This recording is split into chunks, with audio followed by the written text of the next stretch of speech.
Hello guys, welcome to Tutorly. So in today's video, I'm going to show you exactly how to create long videos in Openart, step by step. Even if you're still new to the platform, or you're used to making only short AI clips, we'll walk through the exact workflow so you can confidently produce extended clips, not just short loops, while understanding what each setting does and why it matters. The goal here is not only to press generate, but to know how to control the result better, so your final video feels more intentional, smoother, and ready for real use. First, open Openart. Once you're on the main dashboard, look to the left sidebar and choose Video. This takes you into the video creation workspace, where you'll set up your prompt, pick a model, and control how long your final piece will be. Think of this area as your main control room. Every choice you make here, from the model to the duration, affects the style, motion, and quality of the final output. You'll notice options to choose a start and end frame. These define where the animation begins and wraps up, which is helpful for timing specific moments. For example, if you're creating a product reveal, a character animation, or a cinematic transition, start and end frames can help guide the movement more precisely. For this walkthrough, we'll leave those at their default, so we can focus on crafting a strong prompt and extending duration. Next, select Text with Reference. This mode is great because it anchors your generation to your written description and can be guided by a reference if needed. Even if you're just using text, it provides a clear, consistent way to steer style, motion, and subject.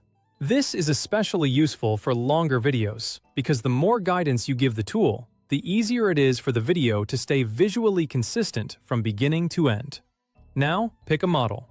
Different models emphasize different strengths. Some lean into realism and cinematic lighting. Others favor motion dynamics or speed. Choose the one that best fits the visual style you're after.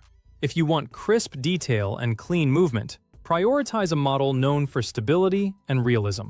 For example, if you're making a dramatic, cinematic scene, go for a model that handles lighting and detail well. If you're making something more fast-moving or experimental, choose a model that supports stronger motion. In the prompt field, describe your video clearly. For example, you might write 3D realistic human skeleton, anatomical accuracy, dark studio lighting, black background, ultra-detailed bones, cinematic render. Keep it succinct but specific. Subject, environment, lighting, and style. Strong, unambiguous phrasing helps the model stay consistent across a longer timeline. A good tip is to avoid vague prompts like cool animation or make it realistic. Instead, tell Openart exactly what should appear, how it should look, what kind of lighting you want, and what mood the video should create. Next, choose a sound effect if you want a subtle audio layer to match the vibe. This can make the final video feel more complete, especially if you're creating something for YouTube Shorts, TikTok, Instagram Reels, or a cinematic intro. Then, set your mode and output to align with where you'll publish, whether that's a landscape clip for a widescreen edit or a vertical format for mobile platforms. Choosing the correct format early saves time later, because you won't have to crop or resize the video too much after generation. Crucially, set the duration to a longer value. Longer durations require more computing time, so expect a slower render. But this is the key to producing an extended video rather than a short snippet. If you notice repetition in long runs, refine the prompt for clarity or simplify overly complex details so the model stays on track. For longer clips, simple and focused prompts often work better than prompts packed with too many actions, objects, or style changes. The cleaner your direction is, the more stable the result usually becomes. When everything looks right, click Generate. Your project will queue and process. The progress indicator will update as frames render. At this stage, just let the system complete the generation, because longer videos naturally take more time than short clips.